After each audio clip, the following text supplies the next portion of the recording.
We have an email from Drew. I hope this isn't frustratingly open-ended, but I was curious about your thoughts on the relationship between physical training and mental moral development. You gotta be careful when you throw moral in there. That's going to radically different discussion. Can you train folks physically to make them better people all around?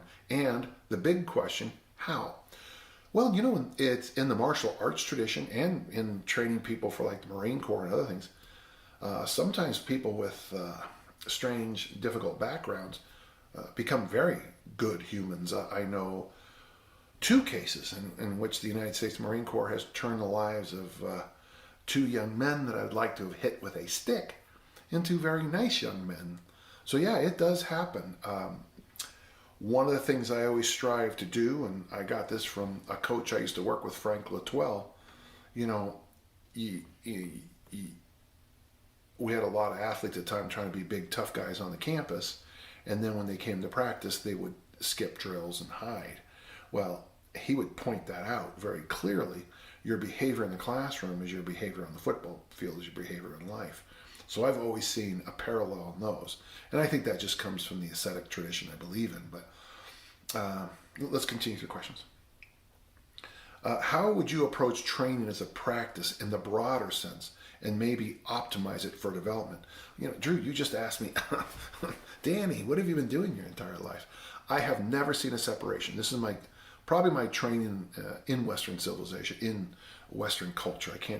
The Judeo-Christian roots, the Greco-Roman roots, you know, the Beowulfs and the Arthurs and the Theseus and the Perseus. I've never seen a separation between the physical, the mental, the social, the sexual. They should all be, they should all sing together. The moral, the ethical, if you want to separate those two words out like some do. So for me, I hate to bring this one up, but the decision about, you know, using drugs or not, well, that went against one of the principles that, you know, I was taught in this section of my life. Years ago, I had a friend who was very heavy into anabolic steroids, and he was also a member of a church that bans alcohol, smoking, and drinking coffee and tea. And I said, you know, I don't mean a jerk or anything, but, you know, you are radically against, you know, legal things like coffee and beer, but the illegal, literally illegal, and banned substances you're fine with. And he said, well, I've looked through the religious books of my faith, and it says nothing against anabolic steroids. And I thought, well, that's an interesting conversation, isn't it?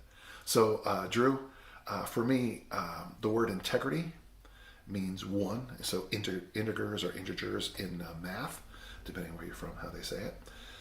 So integrity is being one person all the time in every situation. So one of the things I try to teach people, and of course one of the foundational statements of how I coach people, the body is one piece. If you have diarrhea, not a good day to back squat. If you just had your heart broken, might not be a good day to throw the hammer. So that's how I approach it, Drew. The body is one piece, not just physically. I don't believe in Frankenstein monster training, upper body, lower body days. But I also think, and this is something my mother taught me, you know, whether I'm talking to the Pope, the President, a neighbor, a receptionist, I should treat everyone with absolute dignity, the same way. So that's my take on it. I hope that helps. That's a tougher question than 5 sets of 2, okay? Thank you.